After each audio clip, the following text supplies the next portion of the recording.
Diddy's sons have stopped attending his bail hearings, and the lawsuits accusing them of misconduct involving minors are intensifying. Omar K. alleges that Christian Combs sexually assaulted her on a yacht in December 2022.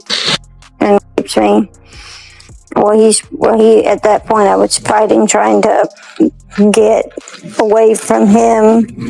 And once I was in a helpless position and he was sure that he was in a position of power, then he took advantage of this. Diddy's son, Christian Combs, was recently named as a co-conspirator in the lawsuit against Diddy, suggesting that the behavior in question may have been passed down. As the saying goes, the apple doesn't fall far from the tree. There are also allegations that Diddy forced these victims to have sex with prostitutes as he touched himself. He called these situations freak-offs, and oftentimes he recorded them. Here's where some of the allegations against his son Justin Combs come in. So all this takes us back to February, when Rodney Jones, also known as the producer Lil Rod, filed civil suit against Diddy. In his lengthy lawsuit, Lil Rod straight name drops Justin Combs, describing him as someone who solicits prostitutes, underage girls, and sex workers. There's actually a picture of Justin Combs with an allegedly underage girl shown in the lawsuit. Now, in this specific instance, Lil Rod alleges at least one underage girl came to Diddy's home for a listening party. A sex worker was also apparently solicited, and a freak-off ensued. As an aside, this is the same night that Lil Rod alleges Diddy forced him to take a laced shot. He started to feel lightheaded and then woke up at 4 o'clock in the morning, naked next to a sex worker. It's important to note Justin Combs is listed as a defendant on this case because, according to Lil Rod, he facilitated Diddy's alleged RICO enterprise and at times participated. Civil suit points to more accusations against Justin Combs too, for his involvement in an alleged shooting cover-up. According to court documents, it happened on September 12, 2022, outside Diddy's Chalice Studios. Lil Rod says Diddy, his son Justin, and Justin's friend who went by G were all there when things got heated. Lil Rod says he heard multiple gunshots ring out and later found G on the bathroom floor in the fetal position. Lil Rod says he was bleeding out of his hip and leg area. Lil Rod says he was applying pressure to G's wounds and then asked the crowd to call an ambulance. At that point, both Diddy and Justin Combs disappeared to another part of the studio. Diddy then gave strict instructions to inform the police that he had nothing to do with the shooting. He also forced Mr. Jones to lie to the police by telling them that G was shot standing outside the studio by a drive-by assailant. So that specific allegation involves Diddy's son Justin, but another allegation and entirely separate civil lawsuit involves his other son Christian, or King Combs. Grace Omar K. alleges that Christian Combs sexually assaulted her on a yacht in December 2022, and she says it was facilitated. Diddy's family has largely stopped showing up to his trial at a recent bail hearing. Only two of his sons, King Combs and Christian Combs, both named in the lawsuit against him, were present. The rest of his 7 children were absent, reportedly trying to distance themselves from their father. The abuse allegations against Diddy are deeply disturbing, with some reports even claiming he attempted to groom his stepson. Ironically, it was that same stepson who attended the hearing and is also allegedly linked to the abuse involving minors, alongside Diddy too, because this time around, Diddy was brought in first. He was brought in about a couple minutes after 2 p.m. today, and we were all kind of waiting to see. We had heard mumblings that his mom might be in courtroom, that we were waiting for the children, but then nothing happened. But then, in another twist and turn, the children do walk in, but this time it was a lot smaller bunch than it was the last time. So last time you're having all of Diddy's children, except with the exception of Love, who is just a 2-year-old child, so she wasn't at court, but you had all of Diddy's children there except Love. But this time around, you just had Justin Combs and Christian Combs, meaning that there was no Quincy there today. Delilah and Jesse weren't there. Chance wasn't there, and the caretakers of his younger children, who aren't of age just yet, they were not present inside the courtroom as well today. But his mom also wasn't in court today. So when Diddy came inside, it was still that standard issued MDC jumpsuit. He's wearing khaki.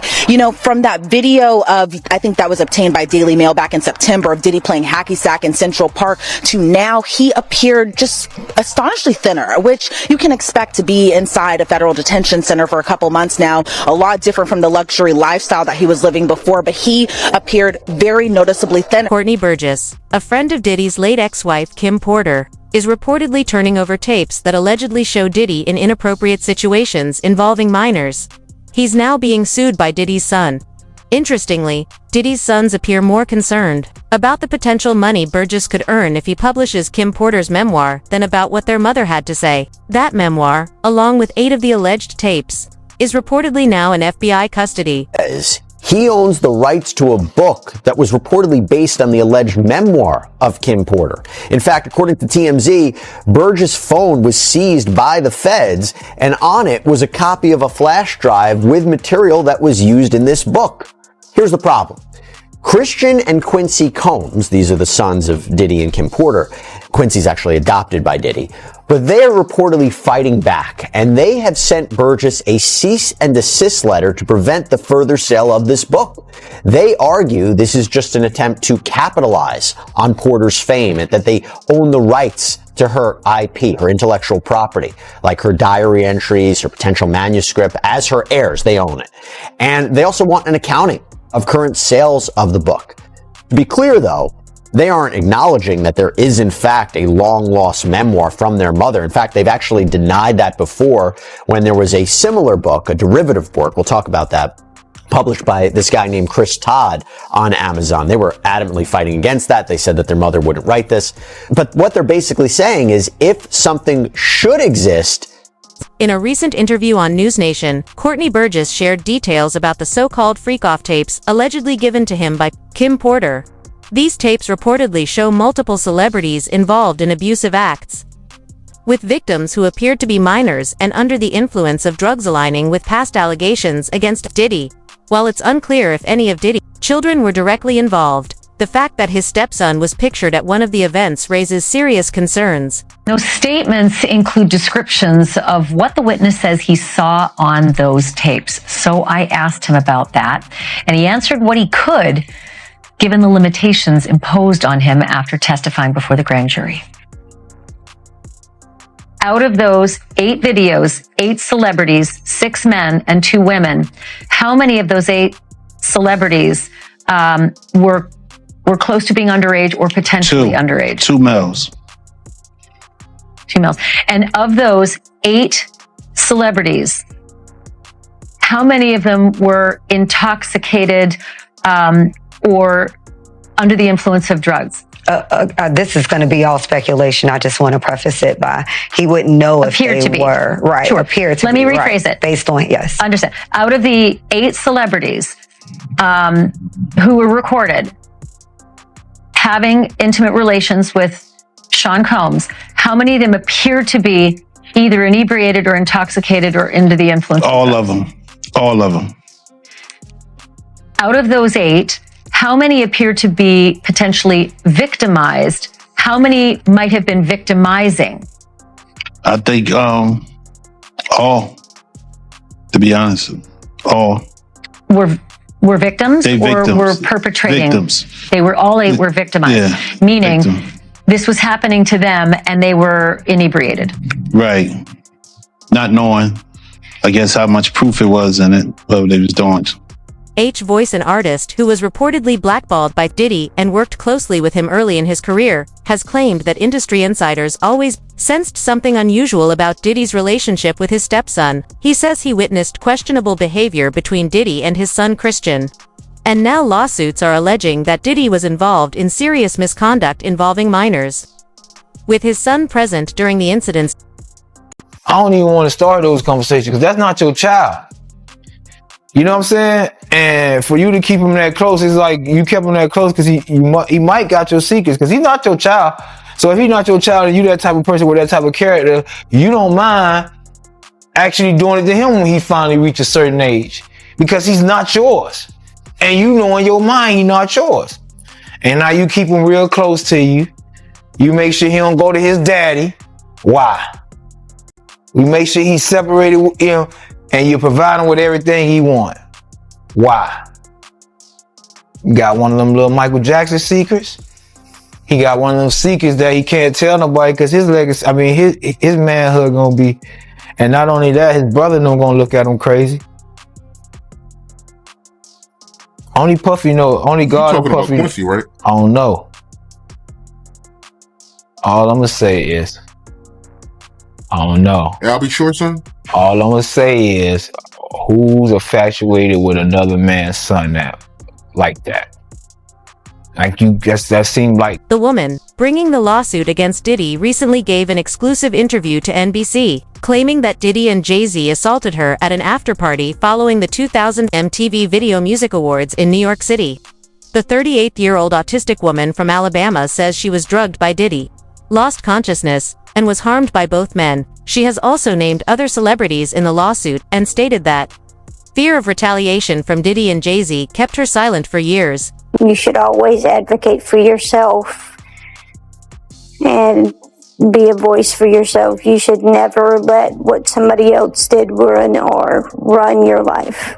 A 38-year-old mother from Alabama who has filed a lawsuit accusing Sean Diddy Combs and Jay-Z of raping her when she was 13 years old is speaking out to NBC News for the first time. She asked us not to reveal her identity. What made you want to come forward and talk today? Because I think that I've been quiet long enough about what I've been through, and it's been hard enough to be quiet. But it's a chapter of my life that I'd like to close. You weren't scared to be all alone? No, with having autism is like feeling like you live your life in a shatterproof juggle ball. The world's on fire. The fire is inside the ball with you, but there's no way for you to get out. In addition to having autism, the woman says she suffered a head injury. The night of the 2000s VMAs, she says a friend drove her from Rochester, New York to Manhattan, a more than 5-hour drive. Her attorney provided NBC News with the name of the friend who has since died. The woman says she spoke to Combs' limo driver who offered her a ride to an after party. I stumbled upon Diddy's driver who told me that I was exactly what Diddy was looking for. What did you think when he said that to you? I thought it meant that I was just pretty. She went to a White House, she says, where she spoke to musicians Benji Madden and his brother. I'm talking to Benji Madden about his tattoo because, I have about his tattoo that's the Last Supper, because I have a religious background. So it was just something to talk about. At the after party, she says she had a drink that made her feel woozy. Then she says Combs and Carter took turns raping her while a female celebrity watched. JC comes in and rapes me. He at that point I was fighting, trying to get away from him, and he put his hand over my mouth and told me to stop it, cut the After the alleged rape, she says she ran to a gas station where she called her father, who picked her up and drove her home. We rode home in silence. He didn't ask me what happened. He didn't ask me what I did. A male victim has also come forward, sharing that he was abused by Diddy after being given drug-laced drinks. He gave an exclusive interview on CNN just a few weeks ago, where he described the incident in detail and spoke about the lasting impact it had on him. It was incredibly painful, and he was acting like it was nothing. Yes, he sat in the dark, but he brought into the light some very disturbing allegations against Diddy. I was screaming. I was telling him to stop. More than 24 accusers have filed suit against the still imprisoned rap mogul. But this man is the very first to do an on-camera interview, telling his chilling story to CNN's Elizabeth Wagmeister. It was abusive beyond belief. The man, identified only as John Doe, says he was hired by a security firm to work at one of Sean Combs' famous white parties in the Hamptons. Hey, yo, what's up, y'all? It's your boy Diddy. At first, he was incredibly friendly, very gracious. But the accuser's lawsuit, obtained by Extra, claims that Combs targeted him, providing him with drinks throughout the night. This didn't come from staff or someone holding a tray of drinks. It came from him directly. Correct. The first drink started to have some effect on me, and I just thought, wow, these are really strong drinks. It wasn't until the second drink, and it was already too late, that I realized that there was something wrong with the drinks.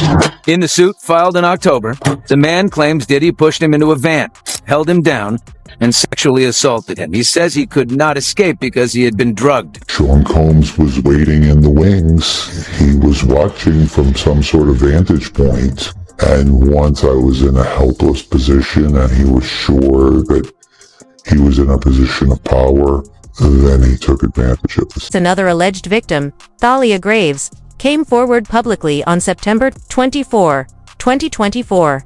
She filed a federal lawsuit against Diddy and his former bodyguard, Joseph Sherman, accusing them of drugging and assaulting her in 2001 at a Bad Boy record studio in New York City. Her account closely mirrors those of other alleged victims, with the added claim that Diddy instructed his bodyguard to carry out the assault as well.